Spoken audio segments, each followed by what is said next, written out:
Si Juan, 8 years na siya sa company niya. Loyal employee, good performance, walang absence, walang problema. Tapos bigla na lang nung January 2026, tinawag siya ng boss niya. Juan, pasok ka nga office. Pagpasok niya, ando na yung HR. Serious faces. Juan, sorry ha, business is down. Cost-cutting measures, we need to let you go. Retrenchment. 1 week notice lang. Walang paalam, biglaan. Si Juan, nabigla, nagulat. Hindi niya alam ano gagawin. May pamilya siya, 2 anak. May rent, may kuryente, may tubig, may groceries. Sweldo niya, 25,000 pesos per month. Doon umiikot lahat eh. Doon galing yung pang-araw-araw, doon galing yung pambayad sa lahat. Nawala trabaho, equals nawalang sweldo, equals anong gagawin? Utang sa kamag-anak? Nakakahiya. Pawn shop? Sayang. Credit card? Lalong lalaki ang utang. Question. Ikaw, ano ang gagawin mo? Kasi alam mo ba, may pera si Juan na naghihintay sa SSS. 25,000 pesos. Libre. Hindi utang, hindi kailangang bayaran. Pero 90% ng Pinoy, hindi alam na meron pala. Kaya today, pag-usapan natin yan. SSS Unemployment Benefit, yung libreng pera na hindi alam ng karamihan. Ready? Let's go! SSS Unemployment Benefit. Ano ba talaga to? Ito yung cash benefit ng SSS para sa mga nawalan ng trabaho involuntarily. Ibig sabihin, hindi ka nag-resign, pinaalis ka. Hindi mo kasalanan na nawala yung trabaho mo. Hindi to utang ha, libre to. Galing sa SSS contributions mo na noon. Karapatan mo to, benefit mo to. Magkano makukuha mo? 50% ng average monthly salary credit mo. For 2 months, one-time payment. Example ni Juan. Yung monthly salary credit or MSC niya is 25,000 pesos. Calculation, 25,000 pesos times 50% times 2 months. Total, 25,000 pesos. Ano naman ang minimum? Kung ang MSC mo is 10,000 pesos, makukuha mo 10,000 pesos. Pag MSC mo is 15,000 pesos, 15,000 pesos din ang makukuha mo. Ano naman yung maximum? As of 2025-2026, yung highest na pwedeng makuha mo is 40,000 pesos. Kasi yun yung ceiling ng MSC para sa unemployment benefit.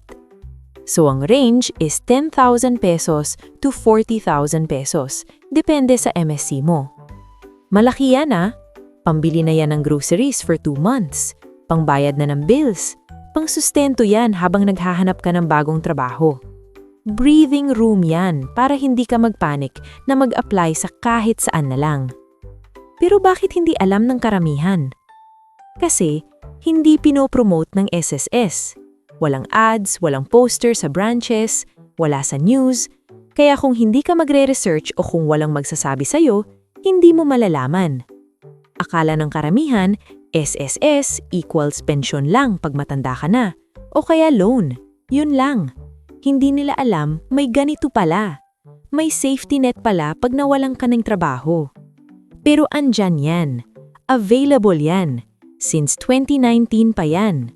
Part of RA 11199 or Social Security Act of 2018. Question lang, qualified ka ba? Para makakuha ng SSS Unemployment Benefit, may 3 main requirements. Check mo kung pasok ka. Requirement number 1, involuntary separation. Ano ang involuntary?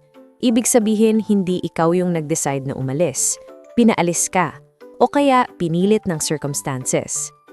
Qualified reasons.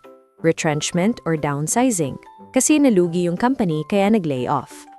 Redundancy, kasi tinanggal yung posisyon mo, hindi ka na kailangan. Company closure or cessation of operation, nagsara yung business. Business problems like recession or economic downturn. Automation, pinalitan ka ng machine o AI. Calamity, COVID, fire, earthquake, typhoon. Lahat yan involuntary. Hindi mo kasalanan, hindi mo ginusto. Kaya qualified ka. Sino naman yung hindi qualified? Hindi ka qualified pag nag-resign ka. Voluntary yan eh. Ikaw ang nag-decide. End of contract, especially pag project-based or contractual, expected na yan na matatapos. Na-fire ka for misconduct, serious offense, fraud, abandonment, disloyalty. Just causes yan under labor code. Disqualified ka dyan. Wait, maraming nagtatanong, paano kung forced resignation? Kasi yan yung common eh.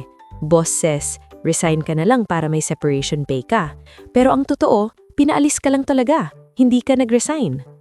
Sagot, i-file mo pa rin. DOLE will investigate. Kung proven na forced resignation, approved ka. Pero need mo ng evidence. Text messages, emails, witness affidavits, prove mo na talagang forced resignation. Requirement number 2, contributions. At least 36 monthly contributions total. Ibig sabihin, at least 3 years ka na nagko-contribute sa SSS. At least 12 contributions within the last 18 months before the separation. This is important. Recent contributions kailangan. Example, nawalan ka ng trabaho ngayon, February 2026. Kailangan mo may 12 contributions from August 2024 to January 2026, plus 36 total contributions in your lifetime. Kung kulang, sorry, hindi ka qualified. Kaya importante na laging mag-continue na mag-contribute sa SSS. Requirement number 3, age plus timing. Below 60 years old ka dapat nung nawala yung trabaho mo.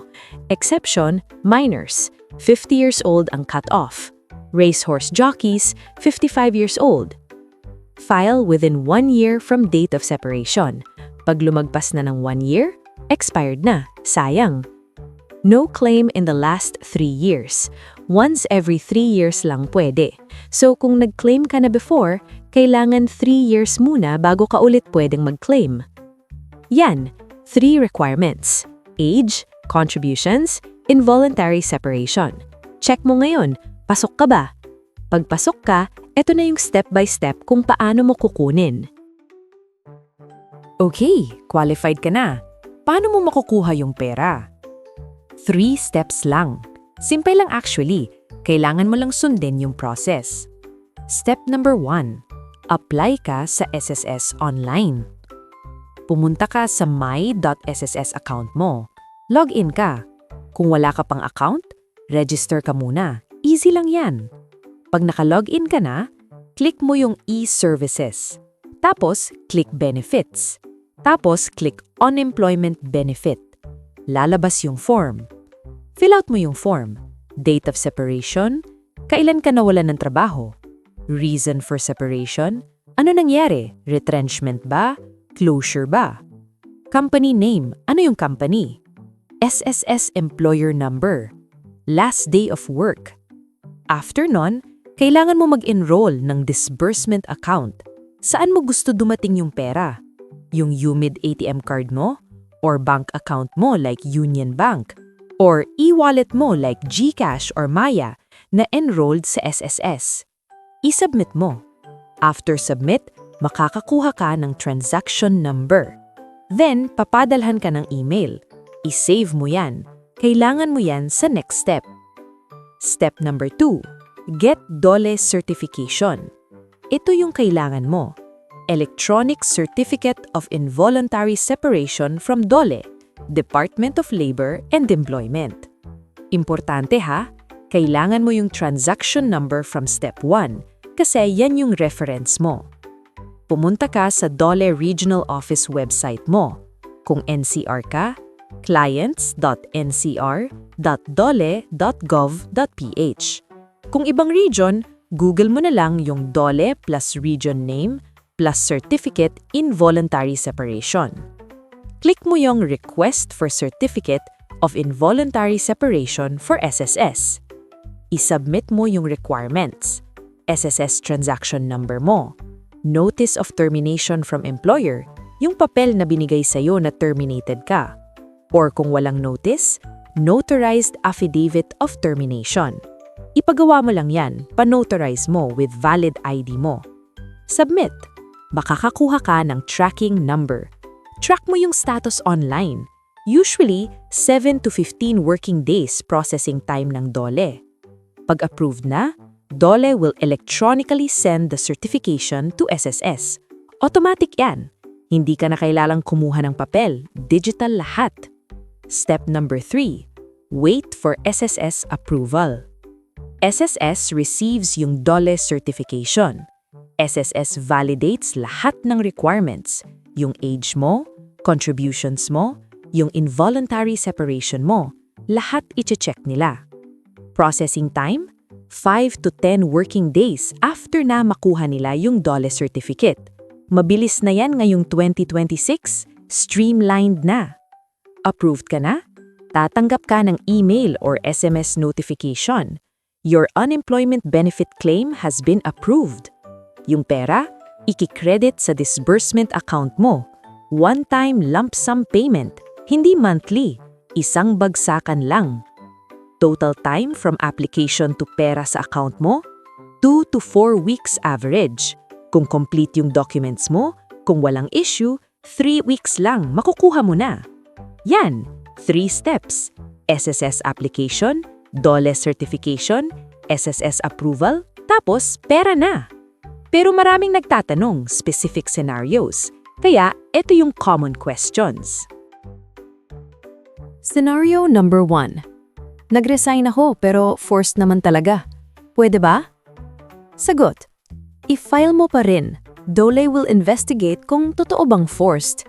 Kailangan mong mag-provide ng evidence, text messages from boss na nagta-threaten, email na sinasabi yung forced resignation, witness affidavits from coworkers. Pag proven na forced, approved ka. Pero pag walang proof, mahirap. Scenario number 2. End of contract ko. Pwede ba? Sagot. Generally, no. Kasi expected termination yan. Alam mo naman na matatapos yung contract. Pero may exception. Kung renewable contract yan, tapos biglang hindi na ni-renew, may chance. I-file mo. DOLE will decide. Case-to-case basis yan. Scenario number 3. Floating status ako. Pwede na ba? Sagot. Not yet. Technically, employed ka pa. Hinihintay ka lang bumalik. Pero kung 6 months ka ng floating tapos never recalled, pwede na. Yung date of separation mo ay yung date na nag-start yung floating status. Scenario number 4. Wala akong notice of termination from employer. Paano? Sagot. Gawa ka ng notarized affidavit of termination. DIY mo. Sulat mo lang yung details ng termination mo, pa-notarize mo. Acceptable yan sa DOLE. Or kung talagang illegal dismissal, mag-file ka ng labor case sa DOLE. Yung resolution doon, yung proof mo. Scenario number 5. Gaano katagal yung DOLE certification? Sagot. 7 to 15 working days average. Minsan 3 to 5 days lang kung simple case, straight retrenchment, may notice ka. Minsan 1 month kung kailangan pa ng investigation, lalo na pag forced resignation or dispute. Depende yan sa complexity ng case mo. Yan, 5 common scenarios. Kung may iba ka pang tanong, i-comment mo below. Tutulungan kita. Your turn. Comment below. Team, nalaman ko na? Kung ngayon mo lang nalaman na meron pala. Team, nakaklaim na? Kung nakatanggap ka na before, share mo experience mo. Team, qualified ako? Kung ngayon lang na-realize na qualified ka pala. Team, may tanong pa? Kung may specific situation ka, tanong mo, tutulungan kita. Share your story. Na-retrench ka ba? How much nakuha mo? Gaano katagal process? May problema ba sa DOLE cert? Help each other. Safe space to. Important reminders bago ka umalis. Number 1, file as soon as possible. 1-year deadline yan. Lagpas na? Sayang. Number 2, keep your documents. Notice of termination, payslips, anything na proof ng employment mo. Number 3, Complete SSS application first before DOLE kasi kailangan mo yung transaction number. Number 4, track online. My.SSS portal para sa SSS application, DOLE portal para sa certification. Huwag kang maghintay ng tawag, ikaw mag-check. Number 5, once every 3 years lang. Don't waste it. File mo pag qualified ka talaga. And remember, hindi ka nag-iisa. Millions of Filipinos nawalan ng trabaho. Recession, pandemic, business closure, technology, it's not your fault. Pero may tulong available. SSS Unemployment Benefit, karapatan mo yan. You paid for it through your contributions. Claim it. You earned it. Subscribe para sa more SSS secrets at government benefits na hindi alam ng karamihan. Like kung helpful, share kung may kakilala ka na recently nawalan ng trabaho. Ako si Ate Karen. Know your rights, know your benefits, protect yourself. Hanggang sa next video!